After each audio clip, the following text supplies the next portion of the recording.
Welcome to Spectrum TV News at 4. I am Uyai Anyek. Court fixes June 21 for hearing of petition filed by APM. Army reveals strategy to tackle insecurity in Nigeria. Plus, Ukraine police stories and more in a moment.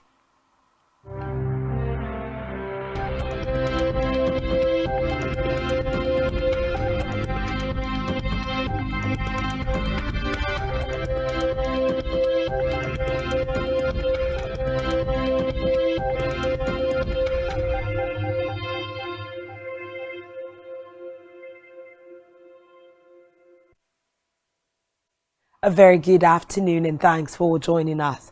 First in the news this afternoon is a report that the federal government, through the Rural Electrification Agency area, has installed a 100 kilowatt solar powered mini-grid system for farmers at Eriwe Farm Village in the Odogbulu local government area of Ogun State. The farm, sitting on over 156 hectare land, Kayode Adetona. Reports say the farm, noted for poultry, piggery and fishery, boasts annual fish sales above 2.5 billion naira and is said to be the largest fish farm in terms of tonnage and market in West Africa. Speaking with newsmen after the inspection, RIE Managing Director Ahmed Salijo said the project was part of RIE's policies on the alleviation of poverty, especially machines by the fish farmers, as the fuel subsidy has been removed. Away from that, the Senate President Godswill Akpabio has assured Nigerians and the international business community of the readiness of the 10th National Assembly to work with the President Bola Tinubu-led administration to provide an enabling business environment and also make life worth living for the generality of Nigerians. After the Federation, George Akume in Abuja. The Senate President, while describing Akume as a man of excellence, said Nigerians are in for the best under the leadership of the current administration. From the Green Chambers, the Speaker of the House of Representatives, Tajuddin Abbas, and the Deputy Speaker, Benjamin Kalu, have paid a thank-you visit to Senator Oluremi Tinubu, wife of President Bola Tinubu, to the Speaker on Media and Publicity, Musa Krishi. The overwhelming mandates given to him by members of the House would spur him to work with every member to achieve a Nigeria that every citizen desires. Abbas said they did not take the First Lady's support for granted, stating that the 10th congratulated the Speaker and his deputy on their victory, adding that with the caliber of leader and membership of the 10th Assembly, Nigeria would be great again. Moving now to judicial by the Allied People's Movement, APM, till June 21 for hearing. The court had fixed June 19 to commence hearing of the petition filed by the APM challenging the victory of the election. At the resumed hearing, the party asked for a one-week adjournment, which was turned down by the court. Reports say the party had applied to the court for a date to commence hearing of its petition against the results of the presidential election, which had earlier been delayed over their inability to obtain a Supreme Court judgment. However, the presiding judge Haruna Samani, after listening to the APM and lawyers from INEC and APC, granted the application and adjourned. The meteorological agency NIMET has predicted cloudiness and thunderstorms from today to Wednesday across the country.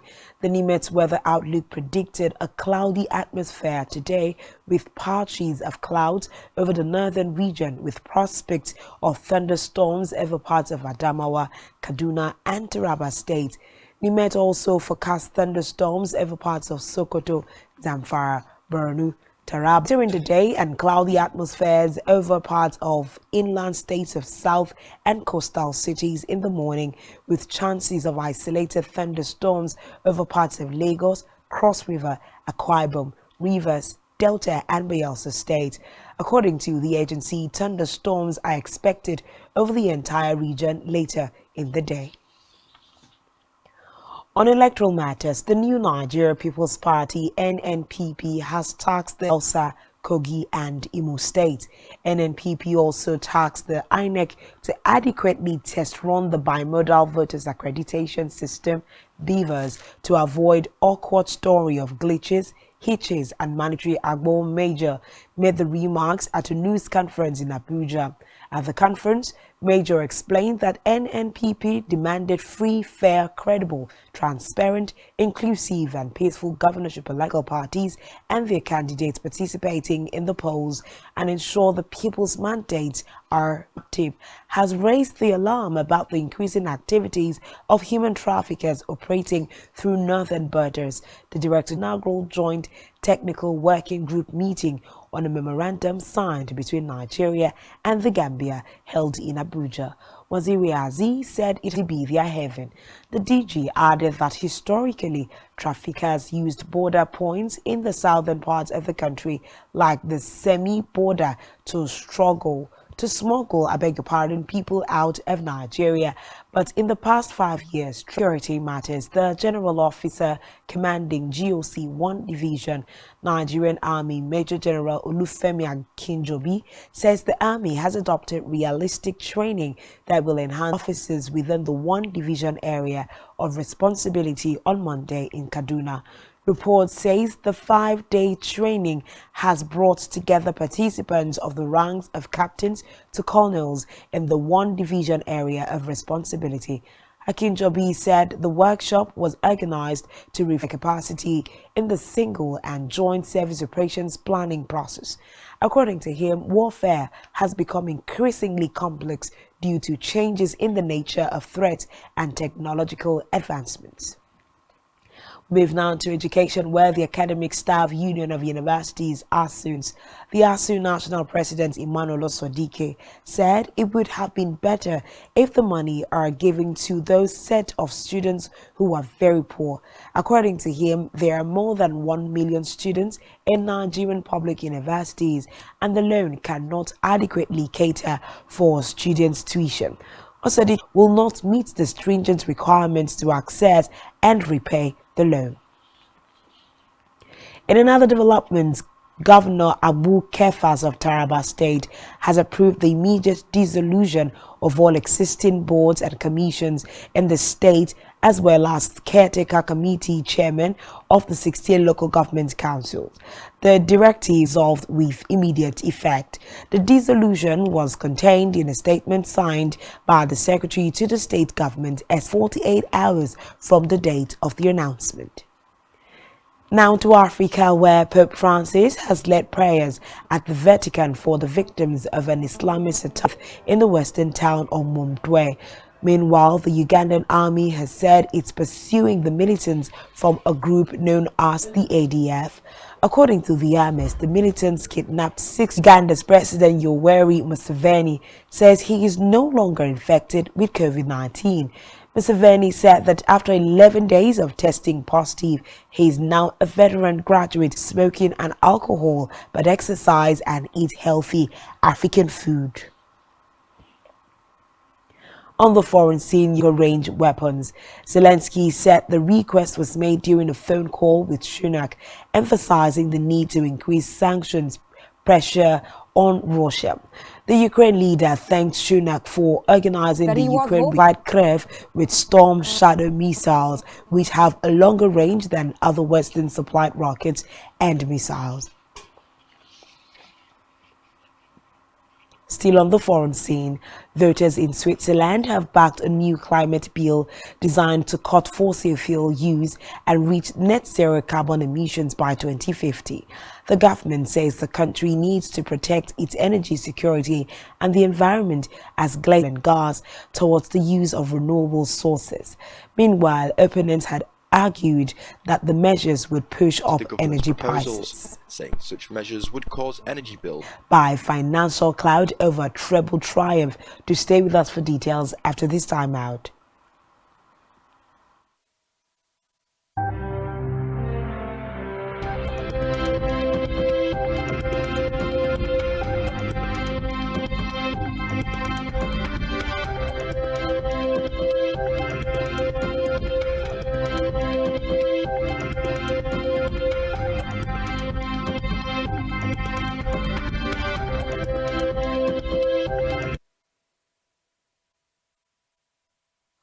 Thanks for staying tuned, and now to the rest of the news. On our business news, the Central Bank of Nigeria, CBN, has lifted the limits placed on domiciliary accounts. In a statement by the CBN, the new regulation allowed account holders to deposit freely, have unrestricted access to funds in accounts, and make up to $10,000 withdrawals daily. According to the CBN, the policy changes aimed to promote transparency, speculation, enhance customer confidence, and ensure overall stability in the FX market. The statement also noted that all visible and invisible transactions, medicals, school fees, PTA/PTA airline, and chairman of Council Chartered Institute of Bankers of Nigeria, CIBN, Ken Okpara, has said that trade-based money laundering poses a significant threat to the integrity of the global financial system and has far-reaching implications for regulated. Trade-based money laundering accounts for a substantial portion of illicit financial flows worldwide. He said it is estimated that illicit proceeds worth significantly impacting economies and undermining legitimate trade activities. The CIBN chairman added that in light of recent developments in the global financial landscape, it is imperative to be vigilant and proactive in combating and control. Today announced the arrest of the popular Baban Aisha herbal medicine manufacturer Salisu Sani for operating with an expired license and running an illegal promotion of the company's products in Kaduna. This was even random use of illicit drugs.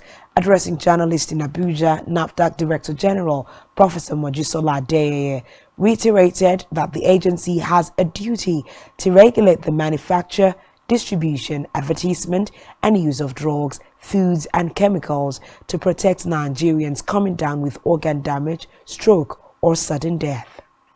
Still in health, a health expert, Dr. David Paddy, has said that over 65% of Nigerian men were at risk of suffering from erectile dysfunction at the age of 40 and above.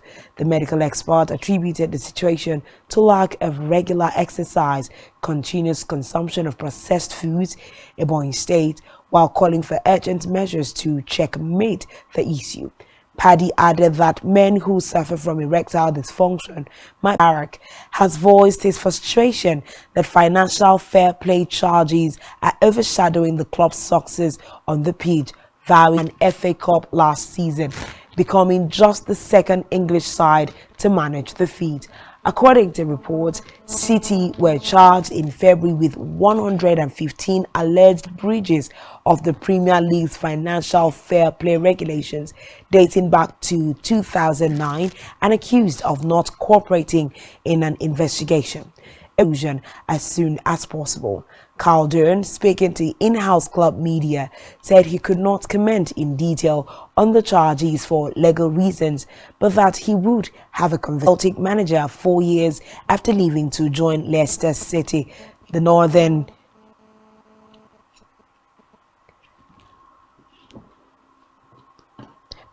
League success of Rogers 850 was sacked in April by Leicester City, who were subsequently relegated from the Premier League.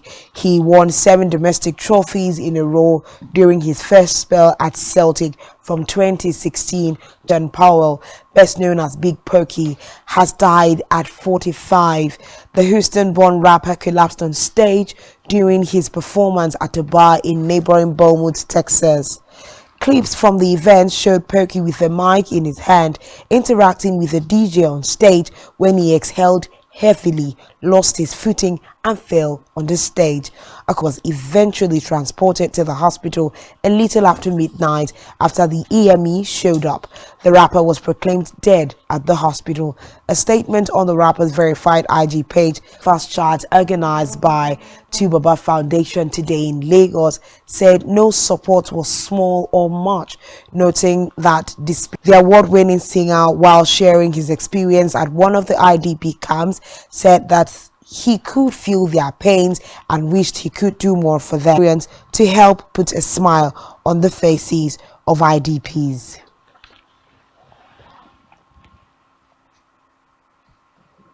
And that's TV. spectrumtv.ng. You have been watching Spectrum TV News at 4. I am Uyai and Nekan. Thanks for watching and do enjoy the rest of your evening.